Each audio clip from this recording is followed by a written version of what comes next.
Film ini berlatar pada tahun 228 sebelum Masehi, di masa ketika tiga kerajaan saling berperang demi menguasai seluruh daratan Cina. Ketiga kerajaan tersebut adalah Wei, yang dipimpin oleh Cao Cao, Wu di bawah kepemimpinan San Quan, dan Shu, yang dipimpin oleh Liu Bei. Cerita dimulai dengan pasukan Shu yang tengah membangun pertahanan untuk menghadapi serangan dari kerajaan Wei. Di saat yang sama, perekrutan relawan untuk menjadi prajurit pun dibuka. Luo Ping'an, seorang prajurit, bertugas sebagai rekruter. Tak lama kemudian, seorang pria desa datang untuk mendaftarkan diri. Namanya Zilong. Setelah melihat penampilan Zilong yang sangat diragukan menjadi prajurit, Ping'an pun bertanya, menurutmu, apakah kita bisa menang dalam perang kali ini? Lelaki desa itu menatapnya dengan penuh keyakinan dan menjawab, seorang pria akan menang dengan takdirnya. Sementara itu, para prajurit terus bekerja membangun benteng pertahanan. Kabar beredar bahwa pasukan kerajaan Wei akan segera menyerang. Saat Zilong sedang beristirahat, ia dihampiri oleh Ping'an yang menunjukkan sebuah peta. Dalam peta itu, terdapat lokasi sebuah desa bernama Changshan. Secara kebetulan, mereka berdua ternyata berasal dari desa yang sama. Mengetahui bahwa Zilong buta map, Ping'an pun memberikan petanya sebagai hadiah. Dari sinilah keakraban di antara mereka mulai terjalin. Zilong bahkan mulai menganggap Ping'an sebagai kakaknya. Tak lama kemudian, dari kejauhan, mereka melihat pasukan Wei yang sudah tiba dan sebentar lagi akan sampai di benteng mereka.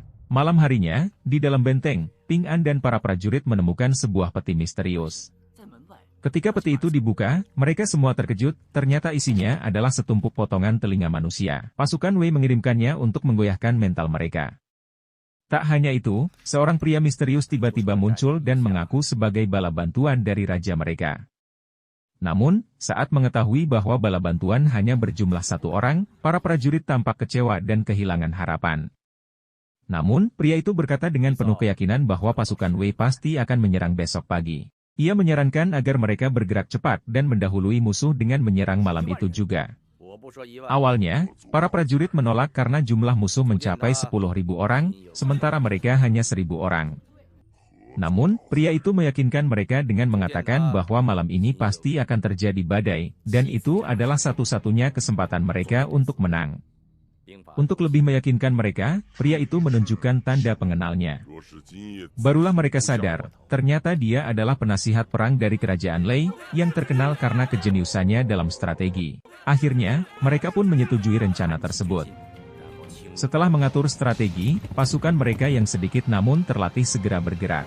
Dengan mengenakan topeng khas, mereka berkuda dan menyerang perkemahan pasukan Wei dari berbagai arah di tengah gelapnya malam. Dikarenakan hujan lebat dan pasukan Wei yang tidak siap, mereka pun kalang kabut menghadapi serangan musuh yang tiba-tiba. Sementara itu, Ping'an berusaha mencari jenderal pasukan Wei dan bertarung dengannya. Saat ia hampir dikalahkan, tiba-tiba Zilong muncul kemudian menyelamatkan Ping'an dan mengalahkan jenderal Wei. Siapa sangka, pria kampung yang tampak biasa-biasa saja ini ternyata memiliki kemampuan bertarung yang luar biasa. Mengetahui jenderalnya telah kalah, pasukan Wei pun ketakutan dan langsung melarikan diri. Sejak kemenangan telak malam itu, Zilong sama sekali tidak menceritakan kepada siapapun bahwa dialah yang sebenarnya telah mengalahkan jenderal musuh. Tentu saja, yang paling diuntungkan atas kejadian ini adalah Ping'an. Adegan kemudian berpindah, memperlihatkan para penduduk kerajaan Shu yang terpaksa mengungsi ke sebuah tebing bernama Pionis. Di sini, kita diperkenalkan dengan Liu Bei, pemimpin kerajaan Shu, beserta dua jenderalnya, yaitu Guan Yu dan Zhang Fei. Sementara itu, karena keberhasilannya mengalahkan musuh, Ping'an pun dipercaya untuk mengawal keluarga kerajaan, termasuk istri dan anak dari Raja Liu Bei. Sedangkan Zilong hanya diberi tugas mengawal rakyat biasa. Tak disangka, akibat kecerobohan Ping'an, seluruh rombongan pengawal keluarga kerajaan terkepung oleh musuh. Dari semua pengawal, hanya Ping'an yang berhasil meloloskan diri. Saat pintu gerbang hendak ditutup, Zilong yang melihat Ping'an dalam keadaan lemah segera membantunya masuk dan membawanya ke hadapan Raja Liu Bei. Mengetahui istri dan putra mahkota dalam bahaya, Jenderal Zhang Fei pun marah dan langsung menyerang Ping'an dengan tombaknya. Namun, tanpa diduga, Zilong yang hanya seorang prajurit biasa berani menangkis serangan dari jenderalnya sendiri. Dengan tegas, ia berkata, sebelum menghabisi Ping'an, kau harus melangkahi mayatku terlebih dahulu. Pertarungan di antara mereka pun tak bisa dihindarkan. Awalnya, keduanya bertarung dengan cukup seimbang. Namun, ketika Guan Yu berusaha melerai, ia justru ikut tersulut emosi dan ikut menyerang Zilong. Yang lebih mengejutkan, dengan tombaknya, Zilong mampu mengimbangi dua jenderal besar tersebut. Hingga akhirnya, pertarungan itu dihentikan oleh Liu Bei yang memuji keahlian tombak luar biasa dari Zilong. Karena tidak ingin prajuritnya dihukum, Zilong pun menawarkan diri untuk menolong keluarga raja yang terjebak. Tanpa ragu, Liu Bei setuju dan bahkan memberikan zirahnya kepada Zilong. Zilong pun berangkat dengan didampingi oleh Guan Yu dan Zhang Fei, yang bertugas membuka jalan. Namun, ketika Zilong akhirnya menemukan rombongan raja, ternyata mereka semua telah meninggal, termasuk istri Liu Bei. Namun, sebuah keajaiban terjadi, sang putra mahkota berhasil selamat dari penyergapan. Tanpa membuang waktu, Zilong segera menggendong sang bayi dan memacu kudanya untuk kembali. Namun sayang, tanpa diduga, Guan Yu dan Zhang Fei terdesak oleh pasukan Cao Cao yang berjumlah sangat banyak. Mereka pun memutuskan untuk menarik mundur pasukan mereka. Keputusan itu membuat Zilong ditinggalkan sendirian di tengah kepungan musuh. Menyadari hal itu, Cao Cao segera memerintahkan pasukannya untuk menangkap dan menghabisi Zilong. Dengan gagah berani, Zilong, yang ditemani kudanya yang perkasa, menerjang pasukan musuh. Satu persatu mereka berguguran di tangannya. Ketika situasi semakin terdesak, Zilong memacu kudanya naik ke bukit pasir yang curam, langsung menuju tempat Cao Cao. Dengan keberanian luar biasa, ia berhasil merebut pedang sang musuh. Namun, entah mengapa, Zilong tidak menghabisi Cao Cao saat itu. Ia memilih menyelamatkan diri dengan melompat dari atas bukit. Sejak saat itu, nama Zhao Zilong mulai menggema ke seluruh penjuru negeri sebagai pahlawan dari kerajaan Shu. Adegan selanjutnya menampilkan Zilong yang kembali ke kampung halamannya di Changshan. Ia disambut dengan penuh kebanggaan oleh seluruh masyarakat. Sebagai bentuk penghormatan, warga setempat bahkan menciptakan sebuah pertunjukan wayang yang mengisahkan keberaniannya melawan Cao Cao dan pasukan ratusan ribu demi menyelamatkan sang putra mahkota. Sebelum kembali bertugas, Zilong menemui kekasihnya untuk makan malam bersama. Sebelum berpisah, sang kekasih memberikan cindera mata sebagai tanda cinta. Zilong pun berjanji, jika ia berhasil menyatukan seluruh Tiongkok, ia akan kembali dan menikahinya. Dengan tabah, kekasihnya berkata bahwa ia akan selalu menunggu, berapa lama pun waktu yang dibutuhkan. Tahun demi tahun berlalu, Zilong terus berjuang melawan pasukan Wei. Berkat keahlian dan keberaniannya, ia selalu meraih kemenangan dalam setiap pertempuran. Atas prestasinya, ia pun diangkat menjadi salah satu dari 5 jenderal macan, yang bertugas mempertahankan wilayah kekuasaan Liu Bei, yang saat itu telah menobatkan dirinya sebagai Kaisar Shu. Adegan terakhir memperlihatkan hari penobatan 5 jenderal macan, yang dibacakan langsung oleh Zhuge Liang. Zhuge Liang memanggil para kandidat, sementara Li memberikan gelar kepada mereka. Terlihat Zhao Zilong diberikan segel macan, yang menandakan bahwa ia akan menjadi jenderal garis depan dalam ekspedisi ke utara, memimpin 75.000 pasukan. Zhao Zilong telah melalui banyak pertempuran, dan tidak pernah sekalipun dikalahkan. Seluruh lawannya menganggapnya sebagai dewa perang. Ia adalah salah satu dari 3 dewa perang di era 3 kerajaan. Sementara itu, Ping An, sahabat sekaligus kakak angkat Zhao Zilong, tetap menjadi seorang prajurit biasa karena tidak memiliki jasa dan prestasi yang cukup. Adegan selanjutnya menampilkan peristiwa 20 tahun kemudian. Kaisar Liu Bei telah wafat dan digantikan oleh putranya, Liu Chen. Zhuge Liang, yang kini menjabat sebagai Perdana Menteri, menyampaikan bahwa 4 dari 5 jenderal macan telah gugur, dan hanya Zhao Zilong yang masih bertahan. Demi mewujudkan impian raja terdahulu untuk menciptakan kedamaian, diputuskanlah ekspedisi baru ke utara untuk menaklukkan wilayah Cao. Zhuge Liang kemudian memanggil 2 jenderal muda, anak dari mendiang Guan Yu dan anak dari Zhang Fei. Dengan penuh rasa bangga, keduanya maju ke hadapan Zhuge Liang. Namun, saat hendak diberikan stempel jenderal, mereka saling berebut, merasa lebih hebat satu sama lain. Karena tak ada yang mau mengalah, mereka pun hendak membuktikan siapa yang lebih kuat. Namun tiba-tiba, sosok yang melegenda kembali muncul, dialah sang naga, Zhao Zilong, yang kini tampak menua. Zhao Zilong segera menghentikan pertengkaran mereka dan menghadap Zhuge Liang. Ia menyampaikan rasa kecewa karena tidak diikut-sertakan dalam ekspedisi penaklukan kali ini. Namun, Zhuge Liang berpendapat bahwa Zilong dan dirinya sudah menua, dan seharusnya menikmati masa tua mereka. Namun, Zhao Zilong bukanlah orang yang mudah menyerah. Ia menegaskan bahwa ia telah mengorbankan segalanya demi impian ini, bahkan meninggalkan kenangan indah bersama kekasihnya di masa lalu demi menyatukan negara.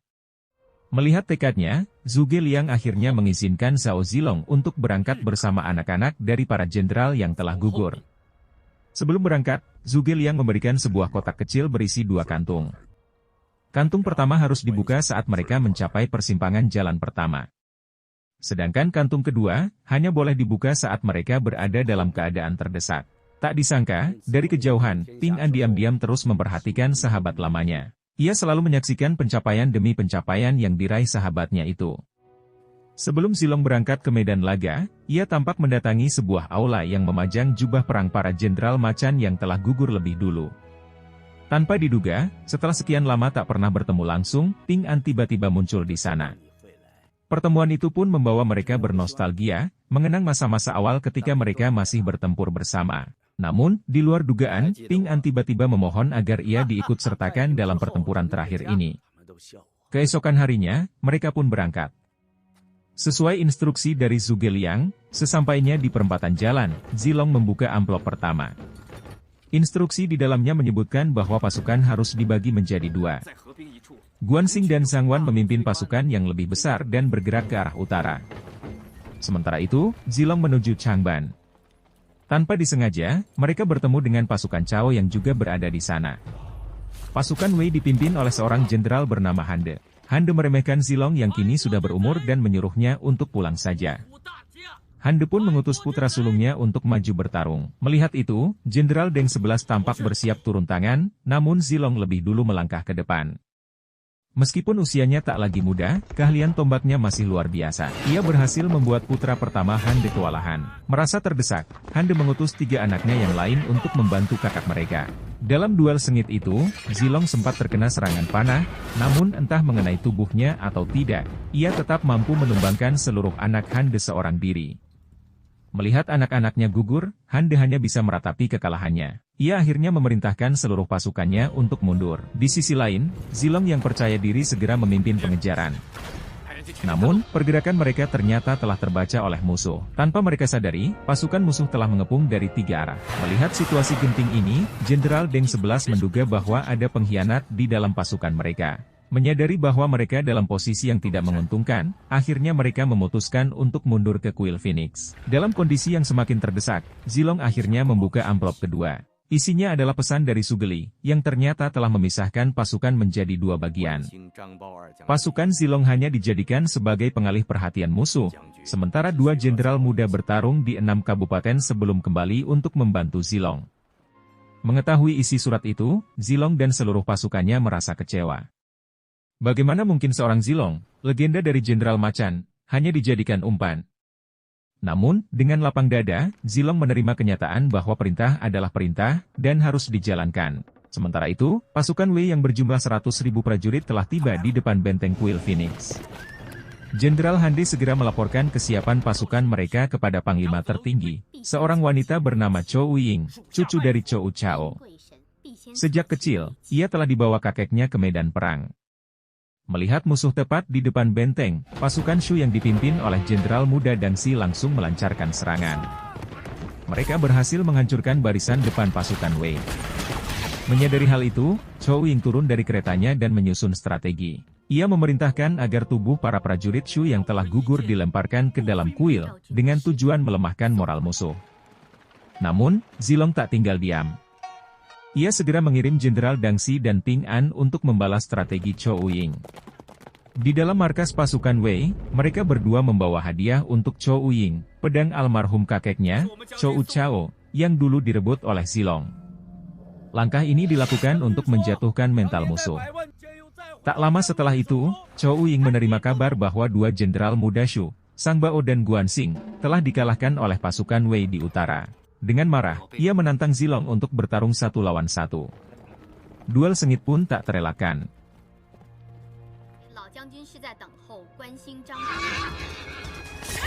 Dalam pertarungan itu, Zilong berhasil melukai leher Chou Ying.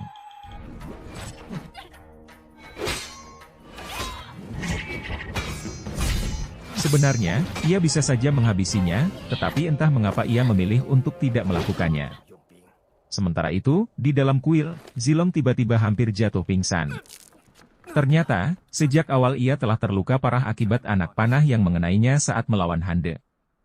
Namun, ia sengaja merahasiakan kondisinya agar mental pasukannya tidak goyah. Di sisi lain, Chou Ying yang murka karena kalah dari Zilong segera memerintahkan serangan kavaleri yang dipimpin oleh Hande. Dari pihak Zilong, 4 jenderal muda memohon izin untuk turun langsung ke medan tempur sebagai bentuk penghormatan kepada jenderal mereka. Dengan penuh kebanggaan dan haru, Zilong mengizinkan mereka. Sayangnya, ke-4 jenderal muda itu gugur di medan perang.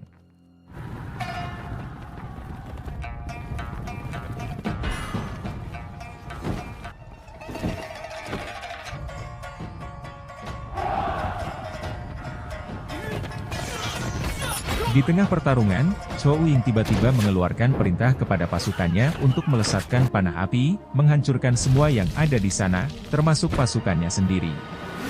Kembali ke dalam kuil, Ping An akhirnya mengakui bahwa ia telah berkhianat dengan membocorkan strategi mereka kepada pasukan Wei. Ia tergoda dengan janji kerajaan Wei untuk menjadikannya seorang jenderal. Ia mengaku iri dengan prestasi luar biasa Zilong. Dengan kebesaran hatinya, Zilong menjawab bahwa ia tidak pernah menyalahkan atau marah kepada Ping An. Bahkan, ia tetap menganggapnya sebagai kakak. Ia kemudian memberikan sebuah peta yang dulu diberikan oleh Ping An dan meminta agar kakaknya itu melepas zirah perangnya serta mencabut panah yang menancap di tubuhnya. Setelah merasa lebih baik, Zilong meminta Ping An untuk menabuh genderang perang untuk terakhir kalinya.